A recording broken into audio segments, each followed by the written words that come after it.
this is a question that I'm having a hard time kind of phrasing, but I think it's probably going to be interesting to kind of hear your thoughts on this. But could you give us a general idea as to when you're approaching a project, approaching a new video, a song, and working with an artist, whether it be an artist that you're familiar with or working with for the first time, like where exactly does their kind of opinion and sort of onboard energy come into play with whatever it is like your idea is for a music video? Like, have you had to ask or sort of propose an idea to someone that's kind of crazy and maybe they're not into it, or you have to warm them up to the idea? Or have you had to change an idea mid music video because an artist isn't feeling it, or they're just like trying to drop it entirely? Like, you know, what happens during those moments where the person who you're working with is maybe not into sort of the vision, and maybe you have to bend to that because at the end of the day, it's sort of their music video in a way?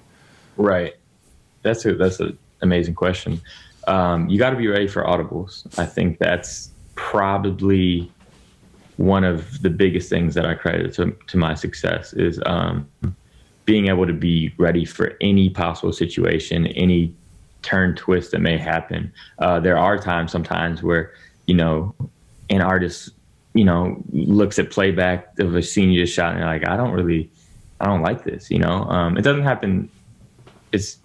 It hasn't happened too often at all, but there's been scenarios where you do have to be prepared to shift gears and to rework things. And that could happen on set. That could happen like while I'm writing a treatment and I send over an idea and they're just like, yeah, like this isn't me, or this isn't what I want to do.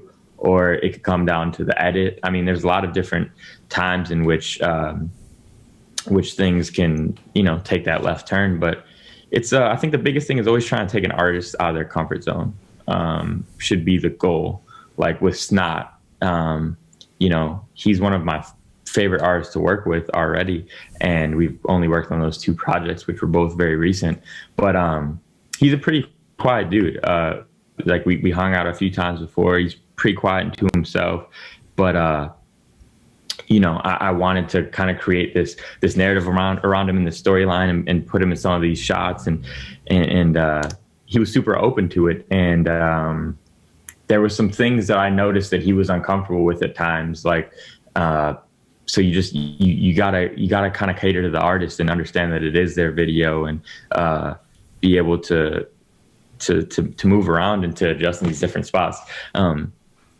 There was this, I don't even know if I should say this, but with the Camelot video with Eneli Chapa, he's another one of my favorite artists to work with. His energy and his persona is so wild and loud and out there, and he's creative. He's really, really smart, and I wanted to recreate what's the Blink 182 video. What's the one where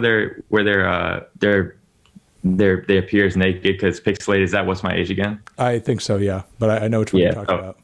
So if you watch the Camelot video, it's a one take. He wakes up and he goes to the bathroom and he brushes his teeth, and then, you know, he goes through his day. But I wanted to like have him start like he was in the shower and then getting out of the shower, and then he puts a towel on. But what we're going to do is we're going to put nude like spandex on him, and then we're going to pixelate it and make it appear as if he was naked. And he was all for it. At first he's like, oh no, and then he's like, this is amazing, like I would love to. And he's the perfect person to do it and make that crossover, you know, with someone who people identify as a street artist, but like someone who like is pushing genres and boundaries and like in just entertainment. And we were gonna do it, and then the label said that he was under 18, so like legally we couldn't do that. But it's about, you know, pushing those boundaries and trying new things. And luckily, thankfully, all the artists that I've worked with have given me little to no pushback on my ideas. But when they do, you know, I appreciate it, because it always helps us get a better product. You know, and you might be like annoyed in that moment, but then you're like, this is way better. I remember the night before the Bandit video came out with Juice and Youngboy, they cut out like four bars out of Juice's verse like the night before the video came out, and like I loved that part of the video, and it was like really hard for me. Yeah. If a whole section of the song gets cut out, the whole part of that video But gets cut out too. exactly. But I remember listening to that song for the first time before the video and thinking, damn, his verse kind of drags on a little bit long before that chorus comes back in. You know, but once you get invested into the video creatively, you're like, oh no, I love it like this. But my initial thought actually listening to that song was it's a little long in that exact area. So, you know, things are always gonna go how they're supposed to go. You just gotta let the day guide you, the week, the month, whatever it may be. Okay. Thank you very much for watching this interview clip over on TND Streams. To see the full interview, click on the video link next to my head or down below, or hit up the link to subscribe to the channel or see our Patreon page to support what we do and get some extra bonus monthly content in the process. Anthony Fantano, forever.